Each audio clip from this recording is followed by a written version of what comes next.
घटना में मृत कर्मी बुटवा बावरी के आश्रित पुत्र को मुनिडी प्रोजेक्ट प्रबंधन के नियोजन देने की घोषणा उपरांत करीब 24 घंटे के बाद मुख्य द्वार से सौ उठा। चंदन कियारी के भाजपा विधायक अमर बावरी के साथ पूरे दिन चली मैराथन बैठक के बाद नियोजन पर सहमति बनी। पहले चरण की वार्ता विफल होने के बाद दोपहर में विधायक वार्ता छोड़ पुनः आंदोलन पर उतर आए। इसके पूर्व विधायक ने सीएमडी से भी फोन कर संपर्क करने का प्रयास किया। सेकेंड हाफ में प्रबंधन ने मुख्यालय के वरीय अधिकारियों के साथ बात कर आंदोलनकारियों से बात कर नियोजन की घोषणा की। आश्रित पुत्र राजू बावरी को प्रोविजनल नियोजन दिया गया। वार्ता के बाद शाम 5 बजे सौ उठा। विदित रहे कि बुधवार की रात ड्यूटी से लौटकर तेतुलमारी घर लौटने वक्त कपूरिया में वाहन की चपेट में आकर कर्मी की मौत हो गई थी। पोस्टमार्टम के बाद परिजनों ने आश्रित को नियोजन देने की मांग को लेकर सौ को मुनिडी मेन गेट पर रख दिया। पुटकी से अंकुर कुमार सिन्हा की रिपोर्ट। आप लोग की वार्ता भी बीसीएल जीएम के साथ हुई, उस वार्ता में क्या निष्कर्ष निकाला? देखिए, अभी जो बीसीसीएल प्रबंधन जो बात कह रहा है, अभी जो यहाँ इस मुनिडी के जीएम जो बात कह रहे हैं, वो बात से हम लोग संतुष्ट नहीं है। वो एक आंख में काजल और दूसरा आंख में ऐसे सोना रखने की बात कह रहे हैं।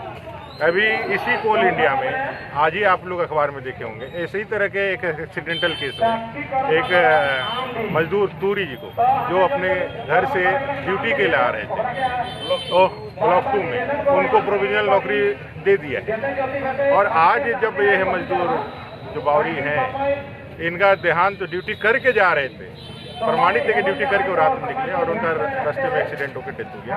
उनके प्रोविजनल देने में आनाकानी कर रहे हैं। तो ये पूरी तरह से दिखलाता है कि भाई यहाँ का जो प्रबंधन है, कोल इंडिया तो मजदूरों के लिए किया होगा नियम, तभी ना वहाँ दिया है। और कई एक उदाहरण कई एक लोगों से, क्योंकि कोलियारी में ये लोग रहते हैं, यूनियन करते हैं, कई एक उदाहरण मैंने भी कई देखा है केसेज में जिसमें प्रोविजनल नौकरी दिया है। लेकिन यहाँ की हठधर्मिता, यहाँ जिस तरह से ये नहीं देने पर लगे हुए हैं, ये तो मुझे मेरे समझ से परे है। क्या आपको लगता है कि आगे जीएम है करते हुए घर जा रहा था? एक तो लग तो रहा है कहीं ना कहीं कि भाई यहाँ के जीएम का जो रोल होना चाहिए था अपने मजदूर के प्रति, जिसने अपना पूरा जीवन मजदूरी में लगाया, इस कोलियारी में लगाया, आज उसका देहांत हो गया है तो उसके साथ खड़ा रहना चाहिए था उसको। लेकिन 24 घंटे के बाद भी अगर यदि वो डिनाइल मोड में है, अगर नहीं कहने के लिए कह रहा है, तो अमानविकता तो दिखाता ही है, असंवेदनशीलता तो दिखलाता ही है। और जो लोगों का आक्रोश है वो तो जेन्युइनली दिखता ही है कि आक्रोश है। और मैंने प्रशासन को कहा है, एसडीएम से बात हुई, डीसी आज नहीं है, एसडीएम से बात हुई, मैंने थाना इंस्पेक्टर को भी कह दिया है कि इसके बाद अगर जो भी यहाँ परेशानी यहाँ बढ़ेगी और जो भी यहाँ पे आक्रोश बढ़ेगा, उसके लिए बीसीसीएल का प्रबंधन जिम्मेदार होगा, विशेष करके यहाँ का जीएम जिम्मेदार। आगे की क्या रणनीति है? अब हम लोग तो इंतजार कर रहे हैं शांतिपूर्ण। अब लोग उग्र हो जाएंगे तो हम लोग क्या कर सकते हैं। नियोजन प्रक्रिया हुआ है, उसमें प्रबंधक की जो भूमिका है अच्छी या बुरी, उसके बारे में आप बताइए। देखिए, हम अभी आपको फिर से बोलना चाहेंगे कि कोई भी जो सफलता मिलता है ना, उसके पीछे बहुत सारा मेहनत होता है। और ये मेहनत जो है अगर बहुत आसानी से मिल जाए तो आदमी फिर मेहनत करना नहीं चाहेंगे। अब रात प्रबंधक की बात कर रहे हैं तो हम तो इतना जरूर बोलेंगे कि उनसे हमको नियोजन लेने के लिए, प्रोविजन लेने के लिए, जिस लड़के का प्रोविजन लेना था उसमें हमको बहुत कठिनाई का सामना करना पड़ा, बहुत ज्यादा। तो इतना आसानी से तो नहीं हुआ। लगभग 3 दिनों से तो यहाँ बॉडी पड़ा हुआ, किसी के नजर नहीं गया। लेकिन अचानक आज मैंने सुबह मॉर्निंग वॉक करते हुए देखा तो मैंने इसमें बोला, आज ठान लिया कि जब तक इसका नियोजन नहीं दिलवाएंगे यहाँ से उठेंगे नहीं। मैं जब सुबह 5 बजे सुबह से यहाँ पर हूँ और अभी लगभग 7-8 बज गया होगा, अभी तक मैं मुंह नहीं धोया हूँ। जो सत्य मैं बता रहा हूँ आपको। मैंने प्रबंधक से जाकर डायरेक्ट बात किया कि आप इनको प्रोविजन में अभी नियोजन दे रहे हैं कि नहीं। उन्होंने साफ इनकार कर दिया कि मेरे नॉर्म्स में नहीं है। तो बोले, आपके अगर नॉर्म्स में नहीं है तो अभी आपके इतने सारे नॉर्म्स में निकालूंगा जिसमें आपने नियोजन 40 किलोमीटर यहाँ जहाँ से ड्यूटी करता है और 40 किलोमीटर बाद आदमी मरा हुआ है, उसका नियोजन आपने दिया। ये तो 3 किलोमीटर के दरमियान में है। बस इसी बात को लेके मेरे से तू मैं हुआ। मैंने बहुत सारा डिस्कशन उनके पास रखा, हमारे बड़े भैया उमाशंकर जी ने रखा, नकुल महतो जी ने रखा और आए हुए अमर बावरी जी ने भी रखा। इसमें वो डिस्कशन में थोड़ा सा अपने आप को कमजोर पाए, फिर उनको देना ही पड़ा, हम लोग को मशक्कत करना ही पड़ा। आपका परिचय क्या हुआ? मेरा नाम अशोक कुमार सिंह हुआ, मैं सेक्रेटरी JCMU का हूँ। तो आप सेक्रेटरी जो है, इसके एवज में मैं आपसे एक प्रश्न पूछना चाहूँगा कि जो मृतक है वो पिछले 6 महीना पहले एक अर्जी दिया था अपने क्वार्टर के लिए, ठीक है, कि मेरा क्वार्टर मरम्मत करने के लिए। अगर उसका समय पर अगर क्वार्टर मरम्मत किया जाता तो वो तेतुलिया स्थित अपने आवास में नहीं अप डाउन करते हैं। तो इसके लिए आप प्रबंधन को कितना दोषी मानते हैं? हम पूरा दोषी मानते हैं। हम प्रबंधक को इसमें दोषी इसलिए बहुत ज़्यादा मानते हैं क्योंकि अगर आज तो ये घटना हो गया कि इनका एक्सीडेंट एक सदस्य का एक्सीडेंट हुआ, अगर उस जर्जर क्वार्टर में वो अगर रहते हैं जो जिन्होंने लेटर दिया था मरम्मत के लिए, बार बार रिपीटेशन लेटर दिया गया है लेकिन उसमें किसी तरह का मरम्मत नहीं हुआ। अगर उस मरम्मत इतने सारे परिवार लेके अगर जो क्वार्टर में रहता है कहीं छत गिर जाता, कुछ हो जाए, अनहोनी हो जाता, तो अभी 1 लाख की जगह हमको लगता है कितने बॉडी पड़े रहते हैं। कल शाम को भी 6:45 बजे हमारी टीम गई थी जीएम साहब के पास, लेकिन उन्होंने मीडिया से बात करने के लिए सख्त मना कर दिया। मीडिया के द्वारा भी यही पूछा गया था कि आपने 6 महीना पहले संज्ञान क्यों नहीं लिया। अगर आपने संज्ञान ले लिया होता तो आज वो तेतुलिया स्थित जो जगह में रह रहे हैं, अप डाउन कर रहे थे, तो वहाँ नहीं करते, और ना करते ना उनकी एक्सीडेंट होती ना उनकी मृत्यु होती। ऑब्वियसली आपने जो बात बोला बिल्कुल सत्य बोला। अगर आज के डेट में अगर मरम्मत उनके क्वार्टर का हो जाता तो बेचारा शायद वो जीवित रहते हैं, और इनको नौकरी देने का जो प्रोविजन देने का जो इतना मशक्कत करना पड़ा, ये नहीं करना पड़ता। जब हमारे मीडिया के द्वारा हमारे चैनल के द्वारा उनसे ये प्रश्न किया गया तो उन्होंने साफ मतलब कि अपना बाइक देने से मना कर दिया, और अपने जो गार्ड है उनको बोला कि इनसे पूछिए कि आप किसके अलाव से अंदर आए हैं। अरे तो क्यों मीडिया को भाई अलाव का क्या जरूरत पड़ता है क्या? इसके बारे में क्या बोलिएगा? एक चीज हमको बताइए, हाँ। लोग पीछे क्यों हटते हैं? कुछ त्रुटि तो है उनके अंदर जो हम जवाब देना नहीं चाहते हैं। अगर कोई भी पदाधिकारी अगर यदि कोई जवाब आपके क्वेश्चन क्वेरीज का आंसर नहीं दे पा रहे हैं, यानी कहीं न कहीं तो कोई कमी है, कुछ तो छिपा रहे हैं वो, इसके कारण आपको नहीं दे पाए वो बाइट। इसमें बहुत बड़ी बात नहीं है।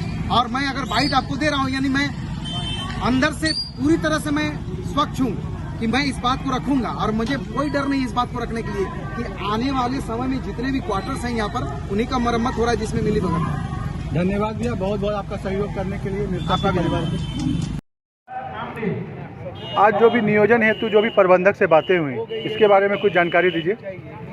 नियोजन से प्रबंधक हेतु जो बातें हुई है, सारे लोगों द्वारा ये डिमांड रखा गया था प्रोविजनल नौकरी देने के लिए, और प्रबंधन इस पे अड़ियल रवैया अपनाते हुए सुबह से जो है, सुबह से क्या बोला जाए, कल से जो है वो मतलब अड़ियल रवैया अपनाए हुई थी। मानवता को शर्मसार करके मुख्य गेट पे उनके कर्मी का लाश पड़ा हुआ रहा। ये सारे लोगों का दबाव में, खास करके अभी हम इसमें अशोक कुमार सिंह हमारे जो क्षेत्रीय सचिव हैं, उनको योगदान बहुत बड़ा मानते हैं, चूँकि वो सुबह सुबह यहाँ पर जब आए, मृतक के परिजनों द्वारा मुलाकात हुई, सारी जानकारी हुई, लोगों को अवगत कराया, सभी लोगों को सूचना देकर यहाँ वो इकट्ठा किया, और ये सभी लोगों के सहयोग से मैनेजमेंट दबाव में आकर ये नियोजन दिया। वो नियोजन देने का कहीं से प्रबंधन का 1%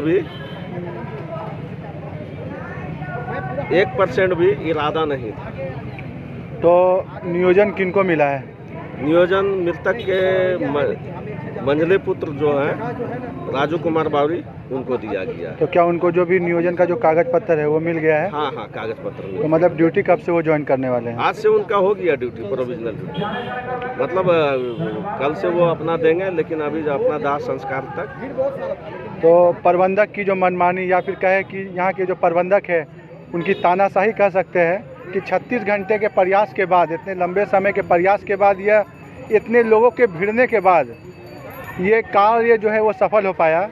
अगर कोई मजदूर तबके का जो गरीब अगर इंसान रहे तो वो तो पॉसिबल नहीं होता, इतना लोग अगर नहीं भिड़ते तो ये पॉसिबल नहीं था। इसके बारे में आप क्या कहना चाहते हैं? आप ये समझिए, मानवता तो है ही नहीं, नियम कानून को भी ये लोग ताक पे रखे हुए हैं। कारण यह है कि अभी सेंट्रल गवर्नमेंट जो मजदूरों के लेबर कोड वगैरह जो चेंज करने का, ये इससे बहुत ज़्यादा मनोबल बढ़ चुका है मैनेजमेंट लोग का। और यह है कि आप जैसे बोले कि कोई ऐसा लाचार गरीब आदमी के साथ वैसा हादसा हो जाए, तो आप इसी से अंदाज़ा लगा लीजिए कि इतने लोग, सभी लोग जब इतना संघर्ष किए तब इनको दिया गया। अगर ये इन लोगों का बस चले तो लाचार गरीब आदमी के साथ तो उनका लाश तक लापता करवा दे। अच्छा, स्टार्टिंग से जो यहाँ के जो प्रबंधक है, तो स्टार्टिंग से वो क्या मतलब कॉस्ट क्या दे रहे थे कि नहीं होगा, नियोजन नहीं देंगे, इसका कारण वो क्या बता रहे थे? कारण बता रहे थे कि हमने उनको आवास अलॉटमेंट कर दिया, ठीक है, और यहीं आवास है, इसलिए हम उनको नियोजन नहीं दे सकते हैं, चूँकि वो आवास क्षेत्र से बाहर है। अब हमने इसी हम लोग को भी सूत्र के हवाले से ये खबर आई है कि जो मृतक है उन्होंने 6 महीना पहले मतलब इनको घर की मरम्मती के लिए एक आवेदन सौंपा था, जिसमें प्रबंधक कोई भी कार्यवाही इसमें नहीं की है, जिसके कारण उन्हें तेतुलिया स्थित एक जगह में रोज अप डाउन करना पड़ता था ड्यूटी से। तो इस बात में कितनी सत्यता है सर, बताइए। ये क्या उन्होंने, हाँ बोलिए। यह 100% सत्य है। हमने उस लेटर को भी देखा है, जीएम साहब एजेंट साहब के समकक्ष और वह लेटर था जिसे हमने देखा है। वो फरवरी माह में रिपेयरिंग हेतु दिए हैं। रिपेयरिंग में आप सोच लीजिए कि छत, बाथरूम, पक्का, सभी दरवाज़ा खिड़की सड़ा हुआ, ठीक है। वो मजदूर तो क्या, जानवर सुरक्षित रहने लायक आवास नहीं है। तो क्या आपको लगता है कि अगर समय रहते उन्हें मुनिडी में ही कोई उचित क्वार्टर दे दिया जाता तो ऐसा हादसा होने से बचा जा सकता था? इसके बारे में आप क्या कहते हैं? प्रबंधक यहाँ जिम्मेदार है या मैनेजमेंट, क्या कौन जिम्मेदार है? बिल्कुल, अगर सही समय पे प्रबंधन अपना कर्तव्य का पालन करता और मजदूर का जो सुरक्षा का मद्देनज़र और आवास का जो उनको देना था या रिपेयरिंग करना था, उस पर अगर सीरियस होता, उसको अपना ये फर्ज निभाता मजदूर के प्रति मैनेजमेंट भी, तो जाहिर सी बात है कि आज एक घर परिवार का उजड़ा, जो घर असियाना उजड़ा, गार्जियनशिप खत्म हुआ, वो सुरक्षित होता। इसका सारा सर प्रबंधन जिम्मेवार है। यहाँ का जो आपके प्रबंधक है उनका नाम क्या है? महापात्रा। आपका परिचय क्या हुआ? JS महापात्रा। हमारा नाम उमा शंकर चौहान हुआ, जोनल उपाध्यक्ष, झारखंड कोलियरी मजदूर यूनियन। आइए भैया थोड़ा